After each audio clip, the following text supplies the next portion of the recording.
There are two big conversations here, right?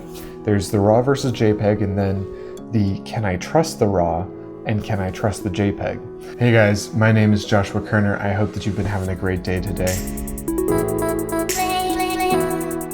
RAW versus JPEG is kind of a really big conversation that has been happening for a really long time. But I've been wanting to shoot JPEGs more and more recently because they're just a lot more efficient in terms of workflow. One of the things that I wanted to explore when I took a recent trip out to a lake nearby to where I live is, this conversation on RAW versus JPEG.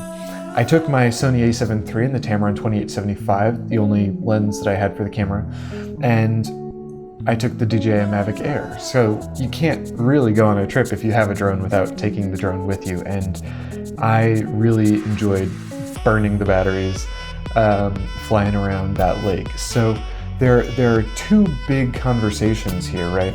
There's the RAW versus JPEG, and then the can I trust the RAW and can I trust the JPEG? So out of the a7iii, I absolutely trust both the RAW and the JPEG. I don't trust the JPEGs out of the Mavic Air. It's such a small sensor. I don't mind most of the time, right? Because it's in the air, and so it's gonna be pretty cool, but I really am a big fan of dynamic range, and so what I found is that I have to take RAW files on the Mavic Air in order to feel comfortable delivering them. Please don't forget to motor drive all over that like button if you enjoy it. Consider commenting if you have a different opinion. If you share my view, I'd love to hear our points of differentiation or why your perspective matches mine. But I don't even feel comfortable shooting the RAWs on the Mavic Air, frankly.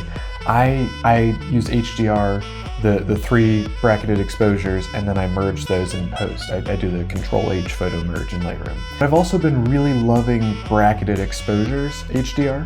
HDR is not bad when you use it well, right? It doesn't have to be really awful. You can use it effectively.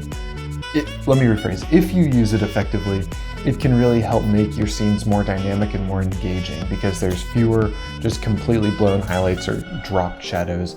And so it allows you a lot more flexibility, and in my opinion, it allows your audience to engage with that image a lot more. So I made a lot of bracketed exposures, but I also took a ton of JPEGs, and I loved motor driving the JPEGs, especially in APS-C mode, because I could go 60, 70, 80, 90 frames before I wanted to stop, because I was like, this is so gratuitous. One of the things that I shot a lot of was people kneeboarding behind the boat. It was a perfect opportunity to use that.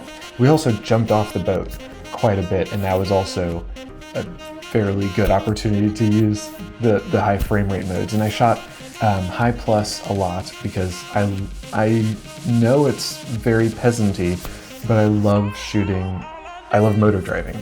I think a lot of those turned out remarkably well. It was not only that, it was how can I make images that I want to print? How can I make images that are worth doing more with than just having fun with in Lightroom, right? And my partner's mother wanted to make a puzzle out of some aerial imagery. And so we specifically found a spot, we burned a whole battery, we took, it was 27 total images, so it was 9 HDR shots, and then I merged all of those together. I believe in the spherical, but I played with the perspectives, and then we cropped it down to a particular size. And it was a ton of fun doing that, and I think the output looks fantastic. And it's really cool because when you zoom in, the 1-to-1 reproduction ratio is like a typical 400 or greater percent zoom, which is so cool. That yielded a really cool image. So I wouldn't have been able to get that without shooting RAW.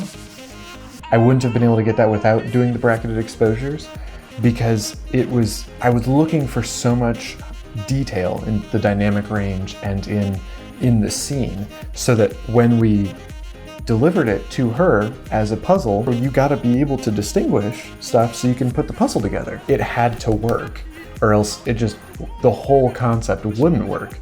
And I think that it came together really nicely. Bracketed exposures, I've shown several over top already. I feel like these have been so much fun to work with because as soon as you do the HDR merge, and then you play around with the brush settings a little bit, it becomes a lot more dynamic too, because then you can really emphasize the HDR-ness of the image without pushing it too far. And so I've had some fun doing that. What I'm trying to say is when you're thinking about the RAWs and the JPEGs, it's about the camera and it's about the use case. I'm going to shoot RAW because I like shooting RAW, I like playing in post. When I shoot JPEG, it's because I like the image and I have the agenda of pushing that image out quickly. I think that that's a fairly fair way to divide those when you're walking into the conversation from the shoes that I'm sitting in, right? I'm predominantly a hobbyist, I do some professional work, and I really enjoy just getting out and shooting. So I know that when I have something that I'm delivering that's a target, I need to pay a little bit better attention to the output. But when the goal of my client or whatever is just a quicker delivery, like the model casting shoot that I did recently, it's just JPEGs. When it's having fun, it's just JPEGs. And I don't think that it has to be a really convoluted, difficult conversation, not like, you know, Canon versus Nikon or whatever. I think that you can have a conversation around RAW and JPEG that is very much tailored to your needs. I think that's all that I got for you today. Thank you very much for your time and for your attention in this video.